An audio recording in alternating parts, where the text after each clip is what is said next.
Welcome to a special edition of Backstage with Richard Ridge, where I sit with some of the theater's best and brightest, just chatting it up.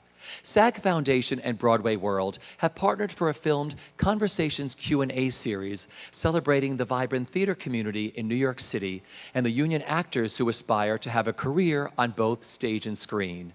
This special event, which is coming from the Baruch Performing Arts Center, is a career conversation with Broadway and television star Sebastian Arcelus, who was one of the co-stars of the hit Netflix series House of Cards and who's getting ready to return to Broadway in the John Grisham thriller A Time to Kill, opening October 20th at the Golden Theater. Please welcome Sebastian Arcelus. Hi there. First of all, I, along with millions of others, are addicted to House of Cards. Oh gosh, we are so excited that the viewing public has embraced the show as they have. It was a remarkable experience. It has been to see sort of how season one sort of rolled out.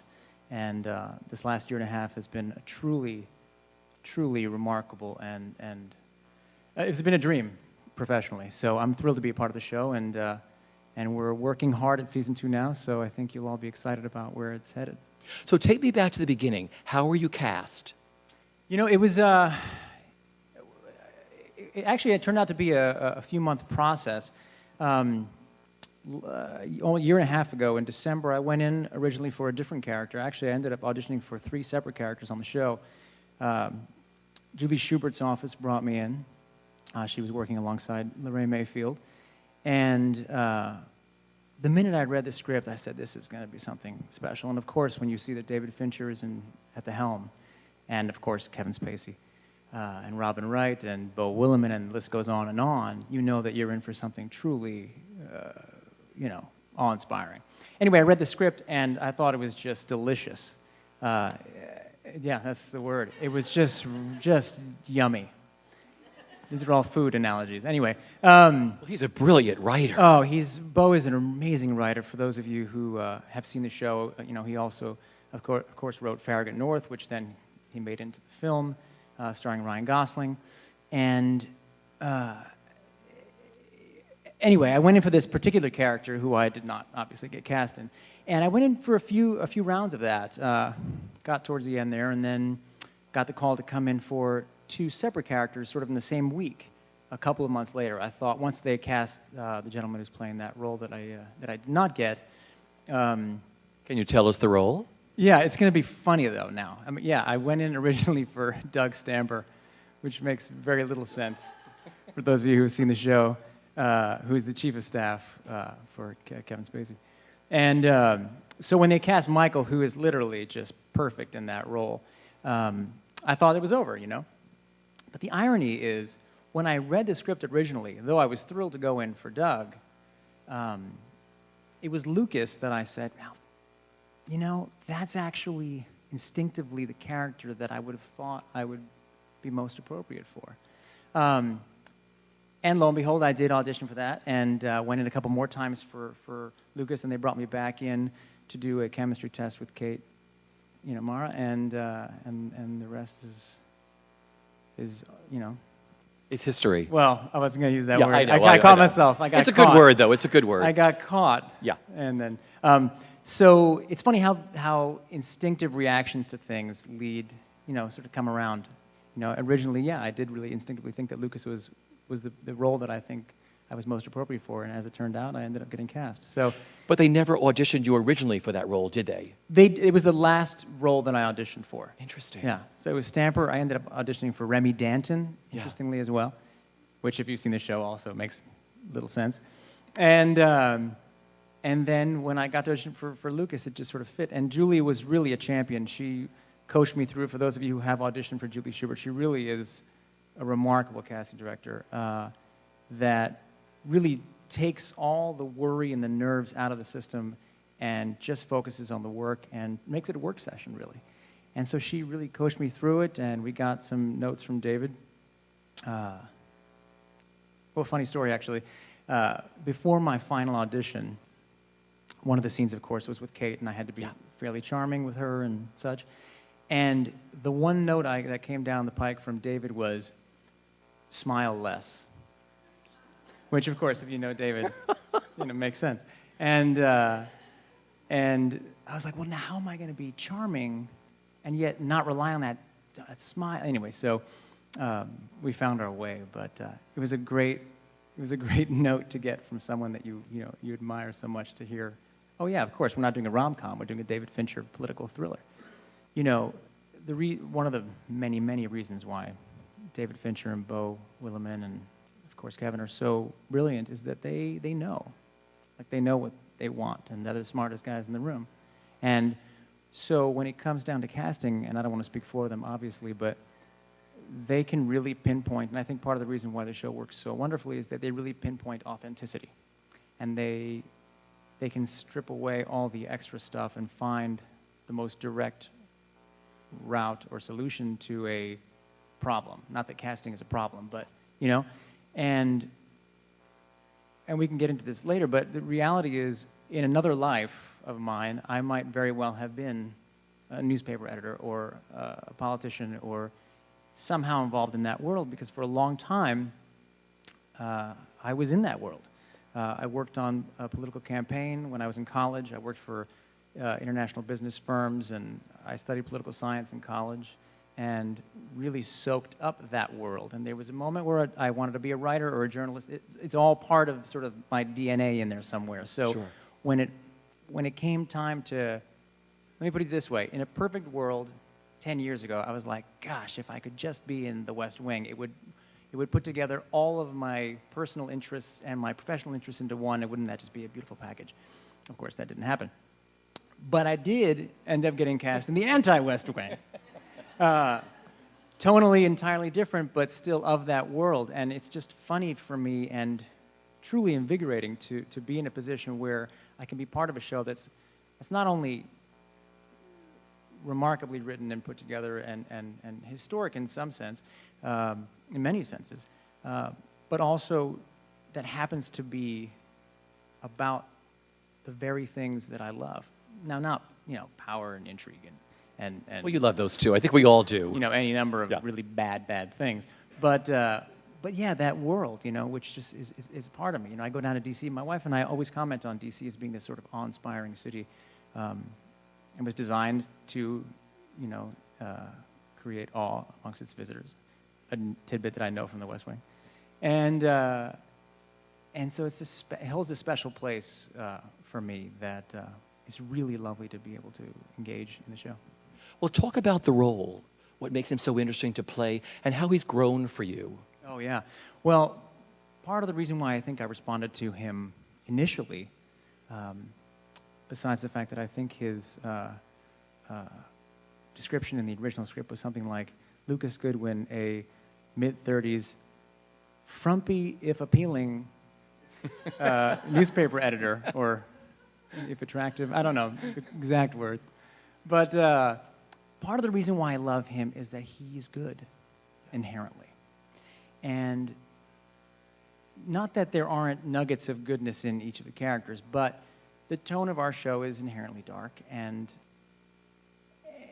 these characters are, I don't know if you would say compromised, because in some sense they're empowered by their particular qualities, but what's lovely for me about him is that he is at least trying through his work and his personal life to be as pure as possible, he is an idealist. He is a guy that came into this business, I've said before, with the most idealistic and lofty goals in mind, which is to put out a daily newspaper that you can be proud of and that warrants, national, if not global attention.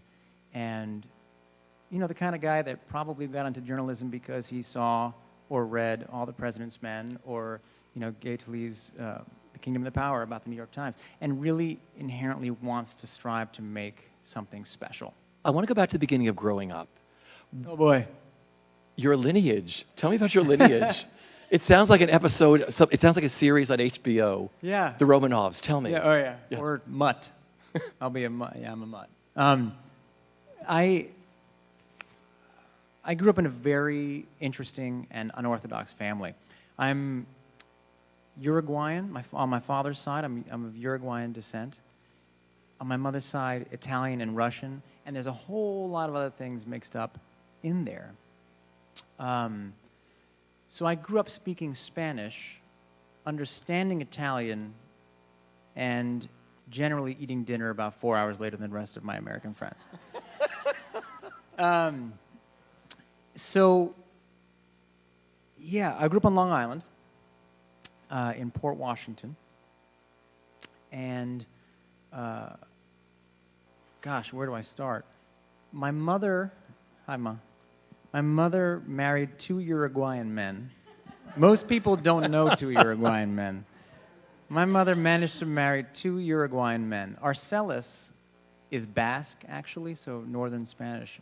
So at some point or other, a lot of those folks that settled in Uruguay and Argentina and Chile are of European descent. So it's a very European culture down there.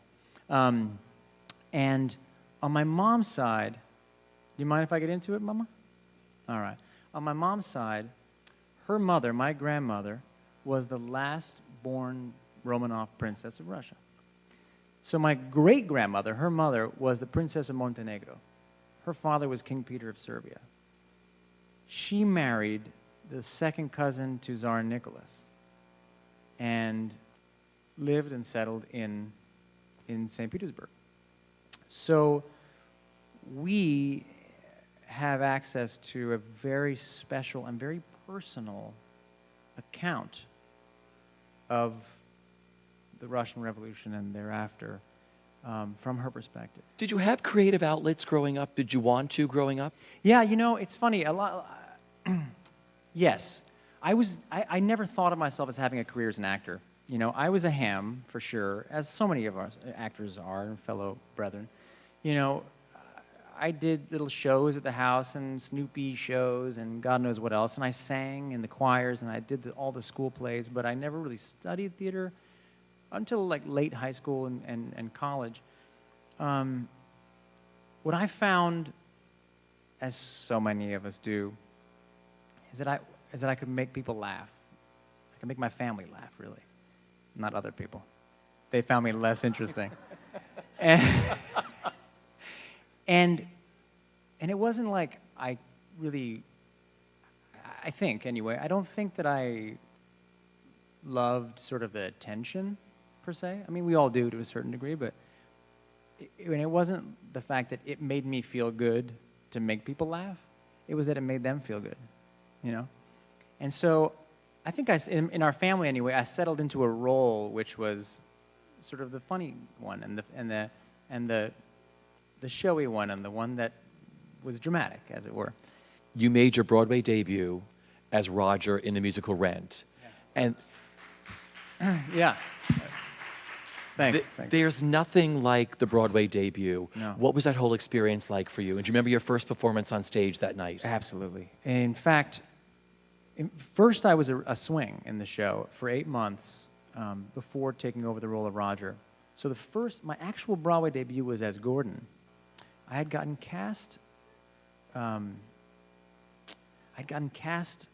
know, I started working there on like a Tuesday. And I had 8 different characters to look at: Mark, Roger, and 4 ensemble tracks, including Mr. Jefferson, which I did perform. And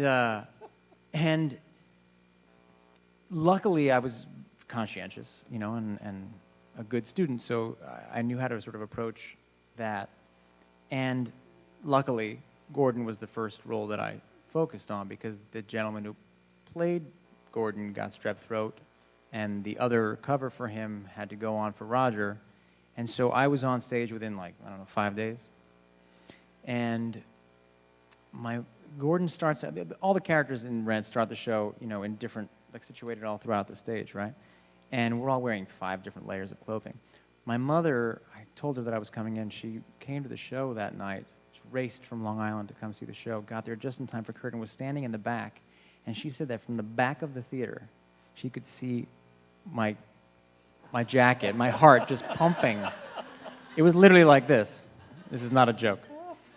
And I definitely remember that experience vividly. Not the rest of it, but I was on for Roger within a couple weeks too, and again, it's one of those moments where, you know, Rent was a show that I was blown away by for any number of reasons. And I was that guy, again, fairly eager beaver, who showed up and was asking all former cast members, anyone I can get my hand, give me like history. I want to know what it was like. I want to know what Jonathan was thinking. I want to know what it was about. I want to feel this. I want to live it. Because, you know, the reality is, I was a more straight-laced sort of version of the kind of guy that was in those shows. I mean, you know, they had authentic rock and rollers that were part of those shows. And I'm a clear-voiced, fairly, you know, I grew up on Long Island and was shopping at the Gap. So, you know, it wasn't a, like, perfect fit from that standpoint. But when you stop and think, how do I make myself real and authentic as a young man who's been locked up in his house for 6 months, in an apartment for 6 months, HIV positive, with a girlfriend who killed herself in a tub and wrote, "You have AIDS" on the, you know. I mean, how do you make that real for yourself? So I soaked up as much as I could. Again, this is a stupid little detail, but the minute I put on those massive boots, I was just like locked down into the ground, and I felt weighty. And suddenly, like, everything sort of just changed for me. Because after Rent, you did Jan in the Beach Boys musical, That's which right. I loved. I had a great. Did Took my whole family You're to the see only it. one. I think I was the only person who liked the Beach Boys musical. But I live vicariously through the people I take, and I took my family, and they had the best time. I'm glad. I think you lasted know, a week, right? I have the beach you know balls what's still. interesting? I have those blow-up beach balls. It's a funny story about that. I think one of the reviews actually said something to the effect of, and after all of that, they still had the audacity to pelt us with beach balls at the end. Anyway, interestingly, Good Vibrations lasted like 3.5, 4 months. So it was around for a bit, and I had a really special time because it was an avenue for me to try something new. So I had been in Rent for 2.5 years, and I was cast in something new. Interestingly, Justin Guarini had played my role in the Vassar workshop of the show.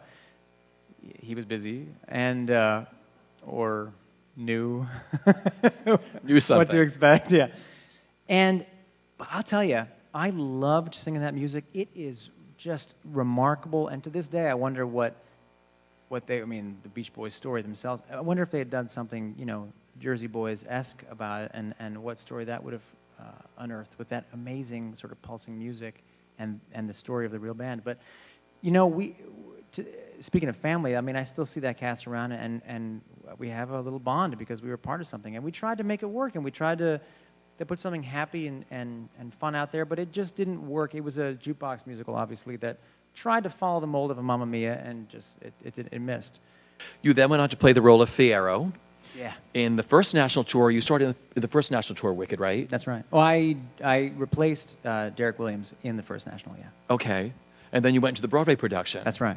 What is the best thing that happened to you during Wicked? You know what's coming, don't you? Yeah.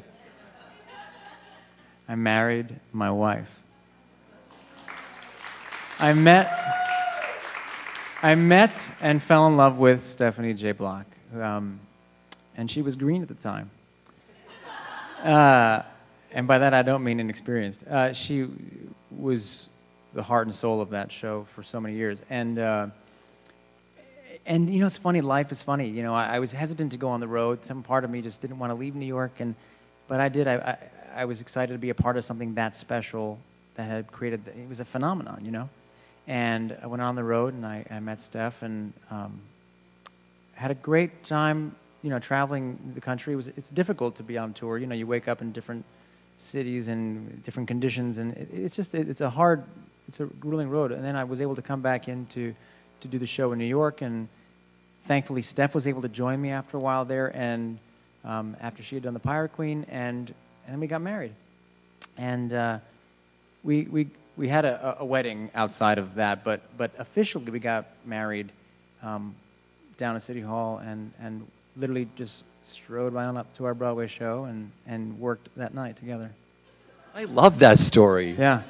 We had an official sort of thing, but a lot of stars did that. I Yeah. forget, I don't want to talk off the top of my head, but there were some really famous couples that would literally, I think Jerry Stiller and Ann Mira did the same thing. Is that right? Well, if they didn't, someone like them it was did. very romantic. Yeah. You know. In between shows or something, or on a day off. Sort of. We got married at 3 o'clock and did a show at 8. She came. I remember I hung Coke cans on her dressing room door. Was it love at first sight Yeah, for me. on the road? Was it? Yeah. Yeah. I mean, in essence, those things take time to sort of evolve, but the minute I met her, I was like, my life sort of went into a tailspin. Yeah. Well, after Wicked, you stepped into Bob Gaudio Yeah. in Jersey Boys. You replaced Daniel, right? That's correct. Daniel Rockard was the original Bob Gaudio. Huh. Did a few of you go in, or did you go in by yourself? Michael Longoria went from playing Joe Pesci to Frankie Valli. Okay, so two of you went into the show yeah. at the same time. Although, he had been in the show since Yeah. the opening, but yeah, two of us went in sort of at the same time. I think Michael may have joined like a week prior. And it was one of those, it was one of those marriages, I feel like, of it was just a time, it was a special time. I mean, we was, newlyweds. There's something about that role that to this day, Yeah. if I can go back and do one more time, I think it's that one. I mean, Bob Gaudio, for those of you who have seen Jersey Boys or are familiar with the Four Seasons, what's so magical about this show is that we all know Frankie Valli, but we don't really know the specifics of each of these other three guys. And each of them is so distinct and colorful. Bob was the least,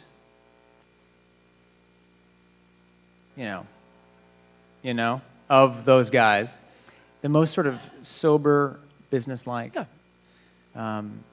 A very dignified, I don't know if quiet's the right word, but ambitious fella who was the brains sort of behind the group. And what I loved about that show was the evolution of, the show itself is remarkably written and constructed, and Des and Rick Ellis and Marshall Brigman did a remarkable job with that. But what I loved about it was the evolution for me of that character from start to finish. You start out, you meet him, he's 15 and just sort of like wide-eyed, but still shrewd. And by the end, there was just sort of this like wisdom, that he sort of just imparts. And the way he constructed his career and what he's done beyond, the Four Seasons themselves is amazing. And I always felt a great kinship with him. And that's one of those shows that I could do forever. I want to talk about Happiness. I loved that musical. What a So glad. gorgeous... It was written by the team that wrote Grey Gardens. Yes. Oh, my God. Like you said, those directed guys. and choreographed by Scott Susan Franklin, Stroman. Michael Corey. They are an amazing team that understand each other so well. And John Weidman, again, doing the book. He's a dear friend and such a quintessential, like, New York guy. And Susan, of course, I would travel to the ends of the earth for. I think she's a remarkable woman and talent in this industry, obviously. And it was the first time. That was the first time where I really felt like I'm being trusted with something here that's new, never been done before. It was the first lead in an original part in New York, to be honest. And it was an ensemble piece for sure with an incredible group of people. But I felt a responsibility to get it right. And, we weren't critically acclaimed, but people, I like to think, left there feeling reflective about their life and where they might take it the next moment. Elf the musical. Awesome. Loved so it. fun. I did it. Yeah. I own it. It's you. Yeah. Did you love doing that? I did. It Yeah. was, Another leading role. yeah, thankfully. On Broadway. It was the first time I was doing a lead on Broadway in an original show. Bar none, without question, the hardest thing I've ever done in my life. Oh, I can imagine, because you did everything. Physical comedy, singing, I'm tired. dancing, acting. You're tired already. I'm tired. I'm tired just thinking about it. Stop. Was that the hardest thing? Was it the energy? You couldn't, first of all, yes, the energy that you have to maintain during that piece, you can't let up. You can't let an ounce of knowing whatever it is, like, you cannot be self-referential. You have to just go with it and be open and be that guy. The minute you drop it, it's over. I remember calling my wife. I was in a voiceover booking, and I was on a break waiting for client approval. And I called my wife, and I was like, I just got a phone call to audition for, wait for it, Buddy in Elf. And she's like, oh. And I said, and the interesting thing about it is both of us, almost at the same time, was like, that could be perfect. Because I'm not particularly elfin in nature, you know? Is it elfin, elvin, whatever. I'm not an elf. So, but it was one of those things where she and I, anyway, in the comfort of our own home, know how kooky I can be. So, and I've said this before too, I enjoy this, what I call the really factor, which is the notion that you get cast in something and you can generally sense that the immediate perception amongst people is going to be, really? Like, that guy for that? And I enjoy bucking that trend. Maybe Buddy helps his dad in a setting much like this. Maybe his father learns a son is something he can't dismiss. They might learn that they need each other much more than they know. Maybe the point of the story is it's never too late to grow. It's never too late to grow. It's the story of Buddy the Elf. It's the story of Buddy the Elf. It's the story of, and the books will fly right off the shelf. It's the story of Buddy. I was in the audition room and I started saying, Santa Claus is coming to town. And I started freaking out, Santa Claus is coming to town. And I ran over to the door. This is at Telsey's office. I ran over the door, opened the door, and into Telsey's office, I screamed, Santa Claus is coming to town! Like, loud, like, there are people auditioning. Like, there's 40 people out there doing stuff. And then I slammed the door again. Now, if we were in a movie, cut to outside that room, my wife accompanied me because I just needed moral support, right? And so she was there in the room with a friend of ours who literally, deadpan, you're Steph. He turns to her and he's all, good choice. Now I'm Steph and he's the friend. And Stephanie turns and says, good direction. You're about to return to Broadway. Yeah. In A Time to Kill. I can't wait. So the John Grisham novel has been turned not only into a film, it's now been turned into a play, a stage adaptation by Rupert Holmes. That's right. So you did this at Arena Stage first, right? That's right. So talk about the role you're going to be playing.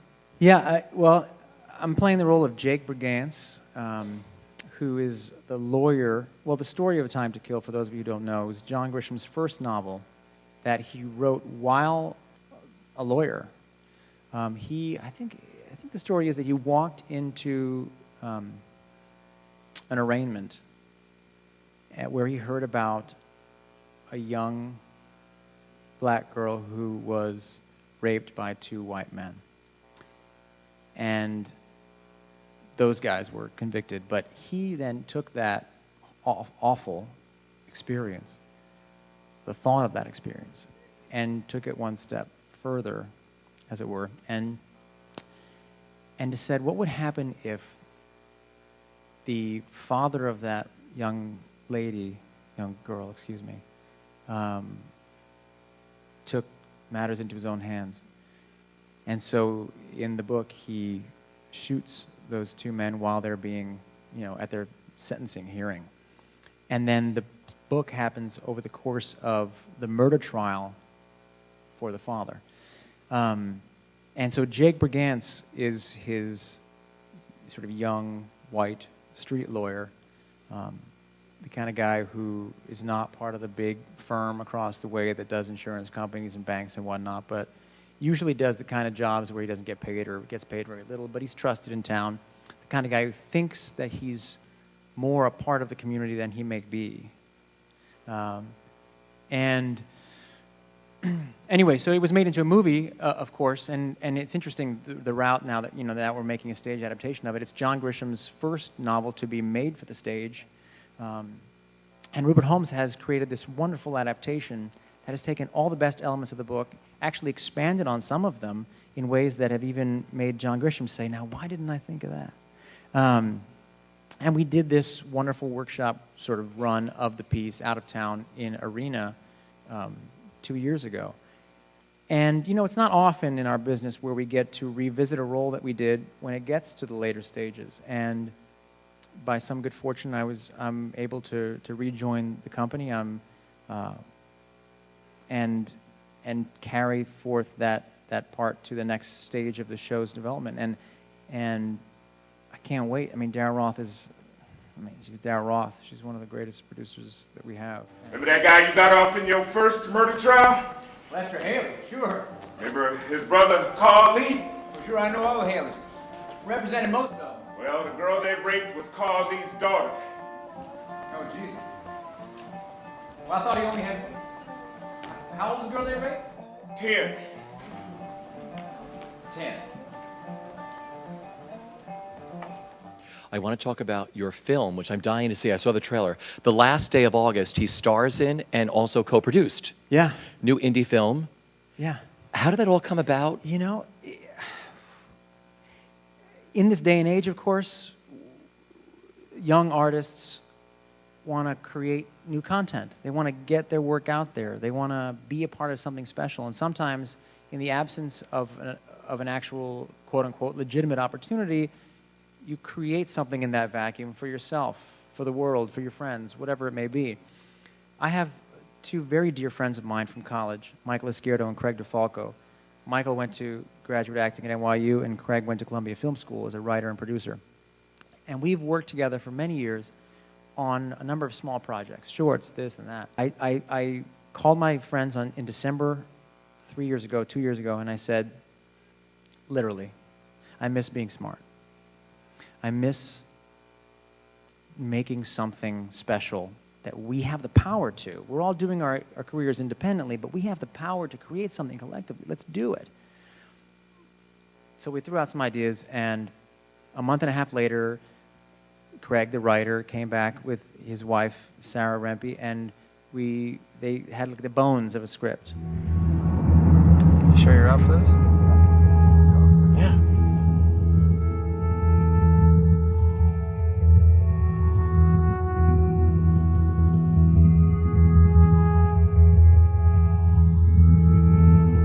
We came up here to talk to you. We want to talk to you about how you're doing. I'm reading. I'm relaxing. I'm having some time to think. You need to come back home. It's a grassroots organization that is from the ground up, that's based entirely on word of mouth and Twitter and getting people in the seats. And it's a little story about incremental change in people's lives. Or I should say incremental recovery based on massive changes in life. I should tell you the story. Essentially, a young man gets into a terrible car accident and loses the use of his legs. This story is about 6 months after the accident. It takes place over the course of one day as his best friends and ex-fiancée come up to a cabin that he has basically become a recluse in and try to get him to re-engage his life. And it's about different people's responses to trauma and different ideas as to what is or is not a form of recovery. And we don't necessarily take sides. What's I think fun about the film is that it's sort of European in style. It meanders back and forth and your allegiances change. But in the end, hopefully something has affected this young man's life so that he might continue down a path of his choosing that is productive. My final question is, what's the best bit of advice that you've been given that you still live by? One is a quote that is advice in a way, and it's courtesy of my stepfather, courtesy of a Latin revolutionary. But it's, hay que endurecerse pero sin perder la ternura jamás, which translates roughly to, you have to discipline yourself or steel yourself without ever losing your tenderness. Beautiful. Another one, which is courtesy of my stepfather, only my stepfather, is I have a tendency to be somewhat apologetic, and his is, don't be sorry, be right. That usually drew every bit of rancor from me. Yeah. But now I think I appreciate it in a different way. Well, I want to thank you so much. Thank I want you. to thank Sebastian. Thank you for having me.